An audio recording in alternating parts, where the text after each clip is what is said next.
Hi friends, welcome back to my channel Shirisha tasty treats. ఈరోజు మన recipe వచ్చేసి tasty ఇంకా స్పైసీ కొత్తిమీర పచ్చడి. ఈ కొత్తిమీర పచ్చడి చపాతీలో కానీ, రోటీల్లో కానీ, టిఫిన్స్లో కానీ, రైస్లోకైనా పర్ఫెక్ట్గా ఉంటుంది. ఇది పర్ఫెక్ట్ టేస్ట్తో, పర్ఫెక్ట్ కొలతలతో చెప్తాను. వీడియోలోకి వెళ్ళిపోదాం. ఇప్పుడు మనం ముందుగా ఒక 2 గుప్పెళ్ళ పల్లీలని చిట్లేంత వరకు ఫ్రై చేసుకోవాలి. వీడియోలో చూపిస్తున్న విధంగా మనం ఫ్రై చేసుకుంటే పల్లీలు మంచిగా ఫ్రై అవుతాయి. ఆ చిట్లటం వల్ల అది మంచిగా ఫ్రై అయిందని మనకు అర్థమవుతుంది. ఇప్పుడు పచ్చిమిర్చిని అడ్డంగా చీల్చుకొని ప్యాన్లో ఆయిల్ వేసి వీడియోలో చూపిస్తున్న విధంగా మంచిగా ఫ్రై చేసుకోవాలి. ఇలా ఫ్రై చేసుకోవటం వల్ల మనకి మంట అనేది కూడా కొంచెం తగ్గుతుంది. ఇప్పుడు ఇదే ప్యాన్లో టమాటాలని అడ్డంగా 2 ముక్కలుగా చీల్చి దాంట్లో మరికొంచెం నూనె వేసుకొని ఫ్రై చేయాలి. టమాటా పైన తొక్క ఊడిపోయేంత వరకు ఫ్రై చేసుకోవాలి. ఇలా ఫ్రై చేసుకోవడం వల్ల టమాటా అనేది మెత్తగా ఉడుకుతుంది.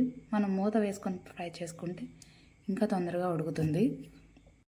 మనం మధ్య మధ్యలో ఈ టమాటాలని మూత తీసుకొని కలుపుకుంటూ చేసుకోవచ్చు.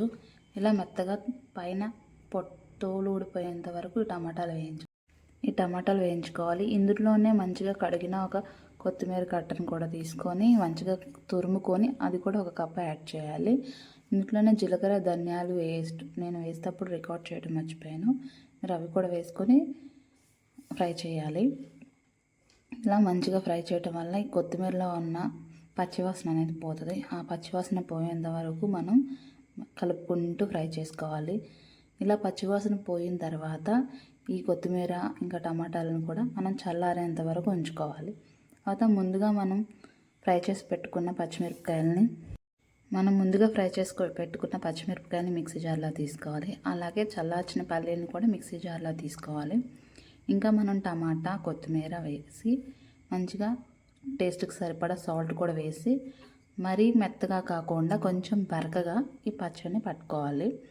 మీకు రోల్ అవైలబుల్గా ఉంటే రోట్లో అయినా చేసుకోవచ్చు. వీడియోలో చూపిస్తున్న విధంగా కొంచెం బరకగా పట్టుకుంటే టేస్ట్ అనేది బాగుంటుంది. ఇప్పుడు పోపు కోసం అదే ప్యాన్లో కొంచెం ఆయిల్, నేను పోపు కోసం ఆవాలు, పచ్చెనగపప్పు ఇంకా మినపప్పు వేసి ఫ్రై చేస్తున్నాను. ఇందులో కొంచెం జీలకర్ర కూడా యాడ్ చేయాలి. ఇప్పుడు 2 ఎండుమిరపకాయలు, అదే ప్యాన్లో ఇంకా 2 కచ్చా దంచుకున్న 2 ఎల్లుల్లి రెబ్బలు, ఇప్పుడు కరివేపాకు వేసి మంచిగా ఫ్రై చేయాలి. పోపు అంతా కరకరలాడేంత వరకు ఫ్రై చేసుకోవాలి. వీడియోలో చూపిస్తున్న విధంగా మనం పోపు ఫ్రై అయ్యేంత వరకు ఫ్రై చేసుకోవాలి. ఇప్పుడు ముందుగా చేసి పెట్టుకున్న పచ్చడిలోకి ఈ పోపును వేసి మంచిగా కలుపుకోవాలి. ఇప్పుడు పోపు అనేది పచ్చడికి మంచిగా పడుతుంది. ఈ కొత్తిమీర పచ్చడి చపాతీలో కానీ, పూరీల్లో కానీ, టిఫిన్స్లో కానీ, రైస్లో కూడా చాలా బాగుంటుంది. ఈ వీడియో కనుక మీకు నచ్చినట్టయితే లైక్ చేసి సబ్స్క్రైబ్ చేయండి. మీ సపోర్ట్ నాకు చాలా ఇంపార్టెంట్. ఈరోజు నేను రైస్లో ఇంకా నెయ్యి వేసుకొని పచ్చడితో తింటున్నాను.